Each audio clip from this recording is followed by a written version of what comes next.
ลองนึกภาพตามดูนะคะเวลาที่เราเปิดหน้าจอวิเคราะห์ตลาดหุ้นขึ้นมาเนี่ยครับผมปกติเราก็จะเห็นแบบพวกตัวเลขยุบยับไปหมด หรือไม่ก็กราฟแท่งเทียน อัตราส่วนทางการเงินอะไรที่มันชวนปวดหัวใช่ไหมคะ ฮะใช่ครับลายตาเลยทีเดียวแต่ว่าวันนี้คือแปลกมาก เพราะแทนที่เราจะเห็นข้อมูลพวกนั้น เรากลับเห็นภาพของมังกรที่กำลังพุงงาดหรือแบบฉลามที่กำลังซุ่มโจมตีอยู่ โหมาเป็นสัตว์เลยนะครับใช่ค่ะ แถมยังมีชื่อของแม่ทัพในตำนานอย่างซือหมาอี้แล้วก็ขงเบิ้งปรากฏขึ้นมาด้วย คือแบบฟังดูเหมือนเรากำลังเล่นเกมกระดานวางแผนการรบมากกว่ากำลังเตรียมตัวลงทุนในตลาดหุ้นเลยนะคะเนี่ยคือเรื่องนี้มันมีที่มาครับการเปลี่ยนหน้าจอตัวเลขให้กลายเป็นสมรภูมิรบแบบนี้เนี่ยมันเป็นความพยายามที่จะแก้ปัญหาใหญ่ที่สุดอย่างหนึ่งของนักลงทุนเลยนะครับปัญหาเรื่องอารมณ์หรือเปล่าคะ ใช่ครับแล้วก็เรื่องของภาวะข้อมูลท่วมท้นจนแบบตัดสินใจไม่ถูกด้วยครับคือการที่เราเอาสถิติทางการเงินที่มันซับซ้อนมากๆมาสวมทับด้วยสัญลักษณ์ของสัตว์หรือว่ากลยุทธ์สามก๊กเนี่ยอืมแปลงให้มันดูง่ายขึ้น ถูกต้องครับมันคือการแปลงข้อมูลนามธรรมให้กลายเป็นภาพที่สมองมนุษย์เราเนี่ยจับสังเกตแล้วก็เข้าใจพฤติกรรมของตลาดได้แบบในเสี้ยววินาทีเลยครับคือไม่ต้องมานั่งเถียงกับตัวเองแล้วใช่ไหมคะว่าตัวเลขทศนิยมตรงนี้มันแปลว่าอะไรกันแน่ ใช่ครับเห็นมังกรก็รู้เลยเห็นฉลามก็รู้เลยว่าต้องระวังซึ่งนี่แหละค่ะคือเป้าหมายหลักของการเจาะลึกข้อมูลของเราในวันนี้เลย เราจะมาสกัดใจความสำคัญจากรายงานบทวิเคราะห์ตลาดหุ้นประจำวันที่ 23 สิงหาคม 2569 กันค่ะ ครับผม รายงานฉบับเนี้ยเขาใช้โมเดลที่แบบเป็นเอกลักษณ์มาก คือใช้สัตว์บกเป็นตัวแทนของทิศทางราคาหรือเทรนด์ระยะยาว ฮะสัตว์บกคือเทรนด์ใช่ค่ะ แล้วก็ใช้สัตว์ทะเลเป็นตัวแทนของสภาพคล่อง หรือพวกกระแสเงินสด เพื่อให้เราเห็นภาพรวมว่าในสมรภูมิตลาดหุ้นตอนเนี้ยฝ่ายไหนกำลังกุมความได้เปรียบอยู่ แล้วก็กลยุทธ์แบบไหนที่จะทำให้เรารอดพ้นจากกับดักที่ซ่อนอยู่ได้ด้วยใช่ไหมครับ ถูกต้องเลยค่ะทีนี้เรามาเริ่มต้นจากภาพใหญ่กันก่อนดีกว่า ข้อมูลเขาระบุว่าดัชนีสมรภูมิในตอนนี้เนี่ยอยู่ที่ระดับ 62%ค่ะ 62%ถือว่าเกินครึ่งมานิดหน่อยนะครับใช่ค่ะ ซึ่งมันตีความได้ว่าฝ่ายนักลงทุนกำลังอยู่ในโซนที่เรียกว่าได้เปรียบเล็กน้อยละกัน แต่พอเจาะลงไปดูไส้ในของกองกำลังในสิคะ มันเกิดอะไรขึ้นครับมันกลับพบความขัดแย้งที่แบบน่าประหลาดใจมากเลยค่ะ คืออยากให้ลองนึกภาพตามนะคะ กองทัพสัตว์บกของเราเนี่ยซึ่งสะท้อนทิศทางราคาระยะยาวครับตอนนี้อยู่ในภาวะตลาดขาขึ้น หรือภาวะกระทิงถึง 100% เต็มเลยนะคะ โห100%เลยเหรอครับไม่มีแบ่งเป็นอย่างอื่นเลยไม่มีเลยค่ะ คือเรามีมังกรถึง 9 ตัวเลยนะคะ ซึ่งมังกรเนี่ยมันคือตัวแทนของหุ้นที่กำลังทำจุดสูงสุดใหม่ แล้วก็มีแนวโน้มพุ่งทะยานแบบชัดเจนมาก อืแสดงว่ากราฟราคากำลังสวยงามมากเลยนะครับเนี่ยสวยมากค่ะ ข้อมูลเขาเปรียบเทียบเลยนะคะว่ากำลังพลบนบกตอนนี้แข็งแกร่งราวกับโจโฉแห่งหวีก๊กที่แบบรวมศูนย์อำนาจไว้เบ็ดเสร็จเลย คือไม่มีใครกล้าหือเลยว่างั้นนะครับใช่ค่ะ ไม่มีสัตว์กลุ่มที่เป็นตัวแทนของตลาดขาลงอย่างหมีหรือจิ้งจอกเลยแม้แต่ตัวเดียวนะคะ ฮะแล้วก็ไม่มีแม้แต่กลุ่มที่รอดูสถานการณ์อย่างสิงโตหรือนกฮูกเลยด้วยค่ะ คือบุกแหลกอย่างเดียว คือภาพของกองทัพบบกที่เต็มไปด้วยมังกรแบบนี้เนี่ยมันสะท้อนให้เห็นถึงโครงสร้างราคาบนกระดานซื้อขาย ที่กำลังดึงดูดสายตาคนทั้งตลาดเลยนะครับคือเปิดหน้าจอมาก็เขียวขจีเลยใช่ไหมคะ ใช่ครับ เมื่อราคาหุ้นหลายตัวพร้อมใจกันทำนิวไฮหรือจุดสูงสุดใหม่ กราฟมันจะดูสวยมาก ใครที่เปิดหน้าจอมาก็เห็นแต่สีเขียว มันเป็นกลไกทางจิตวิทยาอย่างหนึ่งเลยนะครับจิตวิทยาที่ทำให้คนรู้สึกว่าปลอดภัยแบบนี้เหรอคะ ถูกต้องครับ มันสร้างความมั่นใจให้กับนักลงทุนรายย่อยว่านี่แหละ คือจังหวะที่ปลอดภัยที่สุดในการกระโดดเข้าร่วมวง ซื้อตอนนี้กำไรแน่นอนแต่เดี๋ยวก่อนนะคะ คือความสวยงามบนบกเนี่ย มันถูกท้าทายทันทีเลยค่ะ พอเราก้มลงไปมองในน้เริ่มมีกลิ่นทะมังทะแมงแล้วใช่ไหมครับำ ใช่ค่ะ คือกองเรือสัตว์ทะเลเนี่ยที่เป็นตัวแทนของกระแสเงินไหลเข้าออก แล้วก็สภาพคล่อง กลับมีตัวเลขฝั่งตลาดขาขึ้นเพียงแค่ 24%เท่านั้นเองนะคะ เดี๋ยวนะครับ บนบก 100%แต่ในน้ำแค่ 24%เองเหรอครับใช่ค่ะ แตกต่างกันลิบลับเลย โดยในน้ำเนี่ยมีโลมาแค่ 2 ตัว ซึ่งโลมาก็หมายถึงกระแสเงินกำลังไหลเข้านะคะ ครับผมแต่ที่น่าตกใจก็คือมันมีสัตว์ฝั่งตลาดขาลง ซ่อนอยู่ใต้น้ำถึง 67%เลยค่ะ โห67%นี่มันเกินครึ่งเลยนะครับ ใช่ค่ะ นั่นก็คือมีฉลามซ่อนอยู่ถึง 6 ตัวเลย รายงานเขาเตือนชัดเจนเลยนะคะว่าฉลามเนี่ยคือสัญญาณของนักล่าที่กำลังซุ่มอยู่ ก็คือนักล่าเตรียมตัวจะงาบแล้ว ใช่ค่ะ หมายความว่ากระแสเงินกำลังไหลออก แล้วก็มีความเสี่ยงที่จะถูกเทขายทำกำไรสูงมาก ตรงเนี้ยแหละค่ะที่มันขัดแย้งกันอย่างรุนแรงเลย เป็นความขัดแย้งที่อันตรายมากนะครับ นั่นสิคะ คือบนบกเรามีทหารราบที่ไร้เทียมทาน100%แต่พอก้าวลงเรือปุ๊บกลับเต็มไปด้วยฉลามที่พร้อมจะกัดกิน คือแบบกลไกอะไรแหละคะที่ทำให้ราคาหุ้นมันพุ่งขึ้นไปเป็นมังกรได้ ในขณะที่เงินสดจริงๆ กลับไหลออกจนกลายเป็นฉลาม เอ่อกลไกนี้มันคือความลับที่นักลงทุนรายใหญ่เขาใช้ทำกำไรกันครับ ลองนึกภาพเปรียบเทียบกับงานปาร์ตี้ก็ได้ครับ ปาร์ตี้ที่กำลังสนุกสุดเหวียงเลย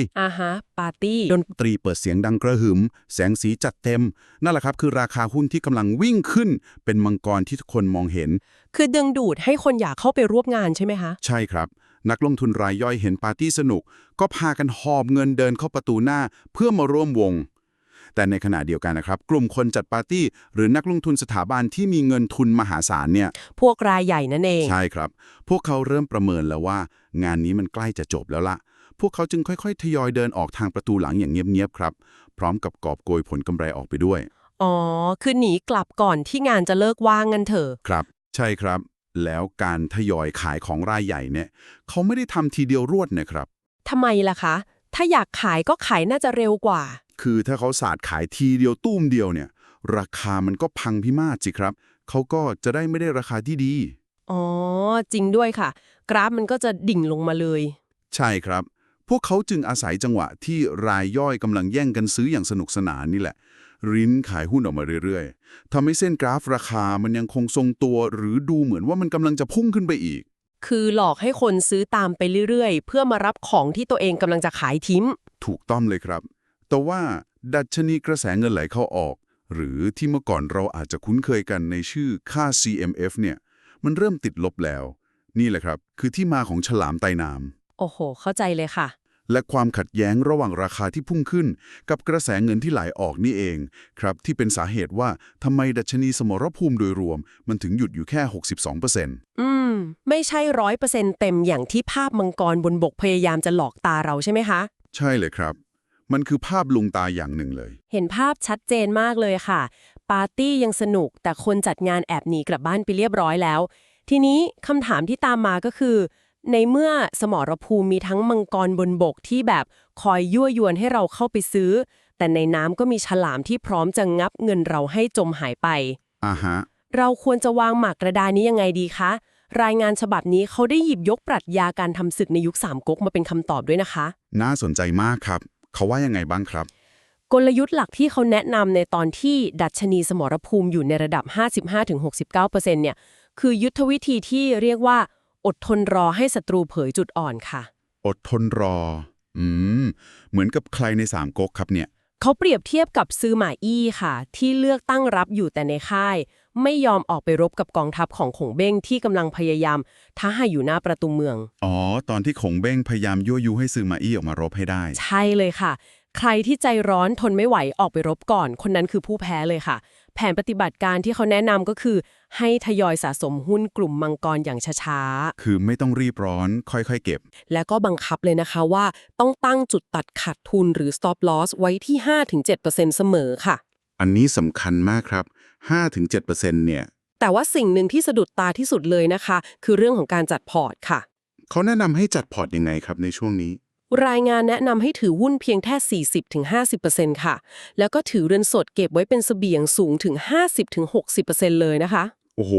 ถือเงินสดเกินครึ่งเลยนะครับเนี่ย นั่นสิคะ ลองคิดดูสิคะในจังหวะที่เปิดกระดานมาเห็นมังกรบินว่องตั้ง 9 ตัว หุ้นเขียวทั้งกระดานแบบนี้ ครับผม การสั่งให้นักลงทุนกอดเงินสดไว้เกินครึ่งแบบเนี้ยมันแทบจะงัดกับสัญชาตญาณความกลัวที่จะพลาดโอกาส หรืออาการกลัวตกรถอย่างรุนแรงเลยนะคะ เรื่องนี้จริงเลยครับ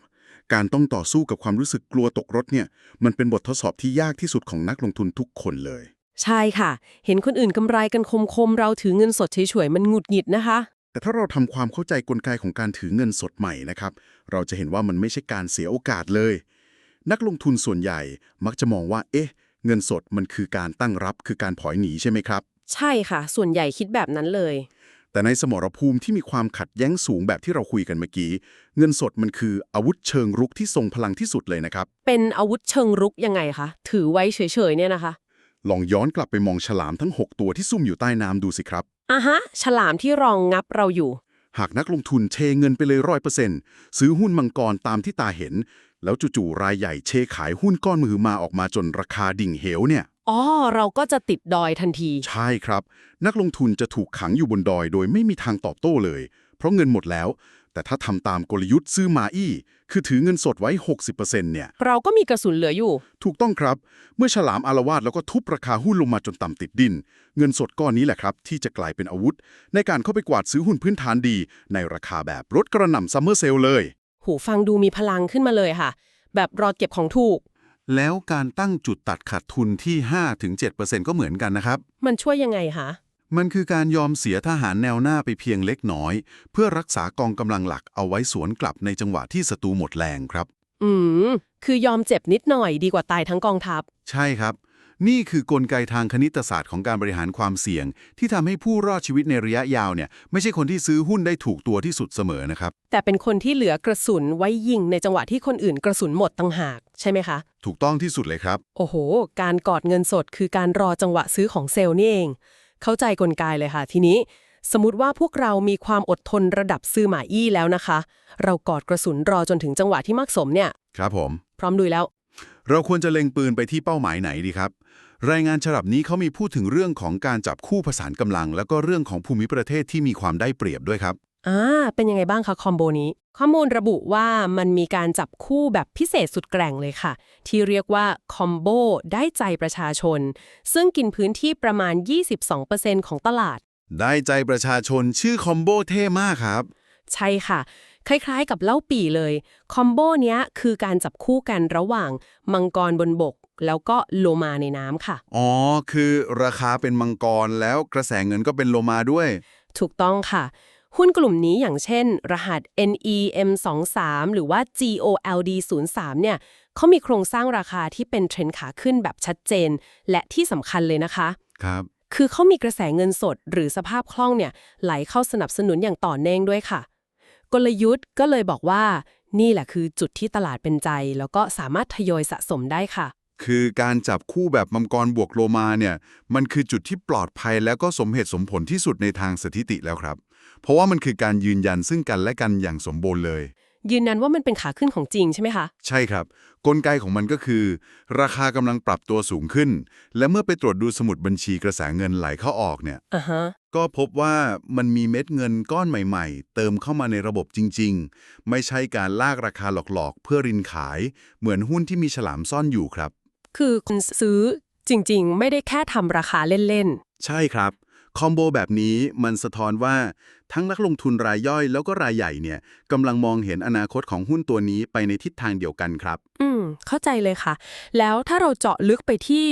ภูมิประเทศหรือว่ากลุ่มอุตสาหกรรมล่ะคะ มีกลุ่มไหนน่าสนใจบ้างครับ ข้อมูลชี้ชัดเลยค่ะว่า ภูมิประเทศที่แข็งแกร่งที่สุดในตอนนี้คือกลุ่มปิโตรเคมีค่ะ ได้คะแนนประเมินสูงถึง 8.0 เต็ม 10 เลยนะคะ โห 8.0 ถือว่าสูงมากเลยนะครับ ใช่ค่ะ แถมค่ากระแสเงินไหลเข้าออกเฉลี่ยเนี่ยพุ่งทะยานไปถึงบวก 26% เลยค่ะ และมีมังกรระดับตัวท็อปซ่อนอยู่ในกลุ่มนี้ด้วยนะคะ น่าจับตามองมากครับกลุ่มนี้ ในขณะที่กลุ่มที่ต้องระมัดระวังก็คือกลุ่มที่จัดอยู่ในหมวดอื่นๆ ค่ะ ซึ่งคะแนนตกลงมาอยู่ที่ 7.1 ภาพรวมของภูมิประเทศดัชนียังอยู่ที่ 50% หรือเรียกว่ายันกันอยู่ ต้องรอสัญญาณการทะลุแนวต้านที่ชัดเจนอีกทีค่ะ คือยังไม่ได้เลือกทางชัดเจน 100% ใช่ค่ะ แต่จุดนี้แหละค่ะที่ชวนให้สงสัย ถ้าเกิดกลุ่มปิโตรเคมี คือพื้นที่ที่อุดมสมบูรณ์แล้วก็น่าบุกที่สุดเนี่ย หุ้นระดับมังกรที่อยู่ในกลุ่มนี้จะถือว่าปลอดภัยไร้กังวลเลยหรือเปล่าคะ เป็นคำถามที่ดีมากครับ งั้นเราลองมาเปิดทำเนียบมังกรตื่นหรือหุ้นเด่น 3 ตัว ที่เพิ่งทำผลงานทะลุแนวต้านขึ้นมาดูกันดีกว่าค่ะ ได้เลยครับ การเปิดดูรายชื่อหุ้นรายตัวเนี่ยจะทำให้เราเห็นเลยนะครับว่า แม้จะอยู่ในภูมิประเทศที่ดี สภาพแวดล้อมเฉพาะตัวของหุ้นแต่ละตัวเนี่ยมันก็สามารถสร้างความแตกต่างได้อย่างมหาศาลเลยแหละครับ ถูกต้องเลยค่ะ ข้อมูลเจาะไปที่หุ้นตัวแรกก่อนเลยนะคะ คือตัว SPRC ค่ะ SPRC ครับผม ราคาปัจจุบันอยู่ที่ 13 บาท ได้คะแนนระดับ 8 เต็ม 10 หรือว่าเกรด A+ เลยนะคะ เกรดสูงสุดเลยนะครับ ใช่ค่ะ รายงานระบุว่าผู้สร้างราคาหรือรายใหญ่เนี่ยกำลังดันราคาขึ้นอย่างรุนแรงเลย กระแสเงินไหลเข้าสูงถึงบวก 26% แล้วก็ดัชนีวัดความแข็งแกร่งของแนวโน้มหรือค่า ADX เนี่ยพุ่งไปถึงระดับ 43 เลยค่ะ โหระดับ 43 นี่แปลว่าเทรนด์มีพลังมหาศาลพร้อมทะยานเลยนะครับ ใช่ค่ะ แรงมาก แต่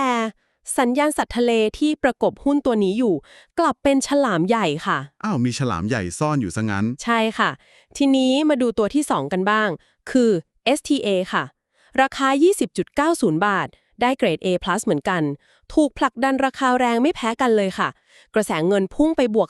34% เลยนะคะ เงินเข้าเยอะมากครับ ใช่ค่ะ ดัชนีความแข็งแกร่งแนวโน้มก็อยู่ที่ 43 เท่ากันเป๊ะ แถมมีสัญญาณทางเทคนิคบ่งชี้โอกาสทะลุแนวต้านสูงถึง 70% เลยค่ะ แต่มีแต่อีกแล้วใช่ไหมครับ เดาถูกเลยค่ะ แต่สัญญาณในน้ำก็ยังคงเป็นฉลามใหญ่เหมือนตัวแรกเป๊ะเลยค่ะ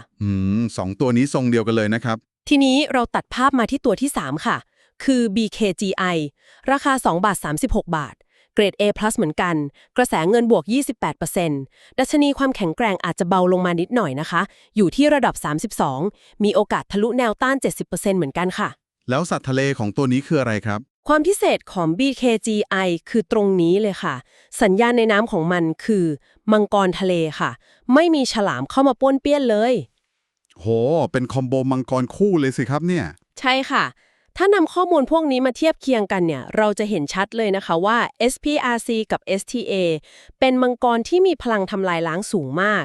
แต่กลับมีฉลามใหญ่ว่ายยวนอยู่รอบ อ่าฮะ ๆ ในขณะที่ BKGI อาจจะไม่ได้มีพลังแนวโน้มแรงเท่า แต่กลับได้รับการสนับสนุนจากสภาพคล่องที่มันสอดคล้องกันมากกว่า คือแบบไม่มีฉลาม กลไกของการที่มังกรวิ่งประกบคู่กับฉลามใหญ่เนี่ย มันส่งผลต่อราคาในหน้ากระดานยังไงบ้างคะ คือกลไกตรงนี้มันเป็นสิ่งที่นักลงทุนต้องทำความเข้าใจอย่างถ่องแท้เลยนะครับ ดัชนีความแข็งแกร่งของแนวโน้มที่พุ่งสูงปรี๊ดไปถึงระดับ 43 เนี่ย มันบ่งบอกว่าโมเมนตัมของราคากำลังอยู่ในจุดพีคสุดๆ เลยครับ เหมือนรถที่เหยียบคันเร่งมิดไมล์เลยใช่ไหมคะ ใช่ครับ เหยียบจนมิดเลย แต่การที่มีฉลามใหญ่ประกบอยู่เนี่ย มันหมายความว่า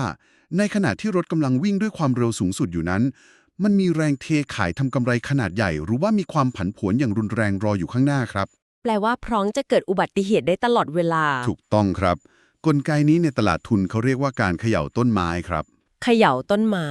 มันคือยังไงคะ คือเมื่อรายใหญ่ต้องการจะลากราคาขึ้นมาอีกขั้นหนึ่งเนี่ย พวกเขาจะไม่ยอมแบกนักลงทุนรายย่อยที่เกาะกินกำไรไปด้วยหรอกครับ มันหนัก อ๋อ คือไม่อยากให้รายย่อยได้กำไรไปด้วย ใช่ครับ พวกเขาจึงสร้างความผันผวนโดยการสาดขายหุ้นก้อนใหญ่ออกมา ให้ราคาตกหวบชั่วคราวเพื่อสร้างความตื่นตระหนกครับ ให้คนกลัวแล้วก็รีบขายทิ้งใช่ไหมคะ ใช่ครับ ใครที่ใจไม่แข็งพอหรือตั้งจุดตัดขาดทุนไว้ตื้นเกินไปเนี่ยก็จะทนแรงสะบัดหนีไม่ไหว แล้วก็ยอมขายหุ้นทิ้งไป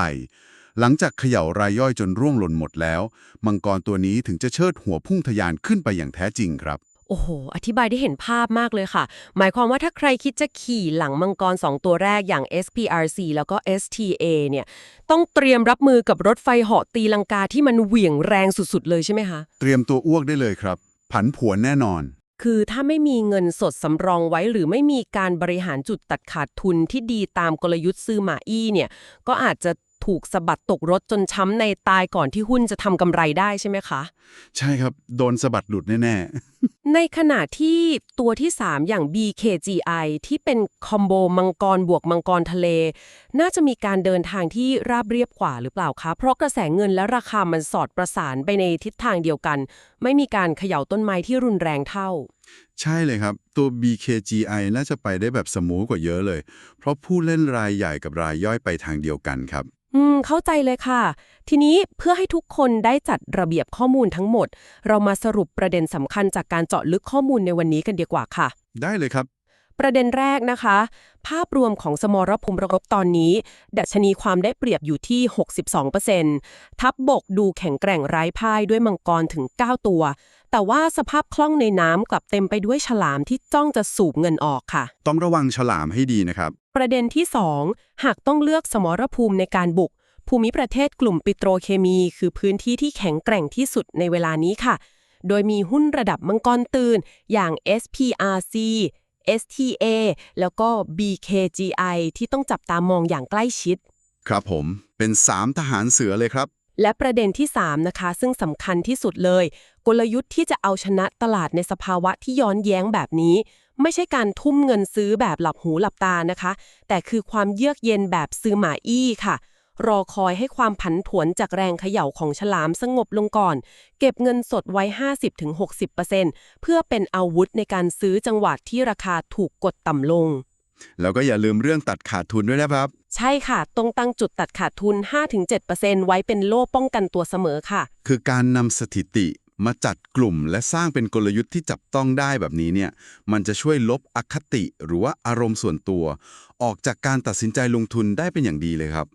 เมื่อเรามีแผนปฏิบัติการที่ชัดเจน ไม่ว่าตลาดจะเหวี่ยงแรงแค่ไหน เราก็จะรู้ว่าต้องตอบโต้อย่างไรครับ เป็นบทสรุปที่ทำให้เราเห็นภาพรวมได้ชัดเจนมากเลยค่ะ แต่ก่อนที่เราจะจบการพูดคุยเจาะลึกในวันนี้นะคะมีสถิติชุดหนึ่งจากรายงานที่ทำให้รู้สึกแบบตังหงิดใจนิดหน่อยค่ะ เอะสถิติอะไรครับ มีจุดไหนน่าสงสัย ตลอดการพูดคุยของเราวันนี้ เราไม่พบสัตว์ที่บ่งบอกถึงการพักตัว การแกว่งตัวออกข้าง หรือภาวะตลาดขาลงอย่างแท้จริงเลย แม้แต่ตัวเดียวในภาพรวมของทัพบกนะคะ จริงด้วยครับ คือไม่มีสัญลักษณ์ของหมี ไม่มีจิ้งจอก ไม่มีนกฮูก และแม้แต่ในกลุ่มสัตว์ทะเลก็ไม่มีปูที่เดินเตาะแตะไปมาเลยค่ะ ในทางสถิติแล้วเนี่ย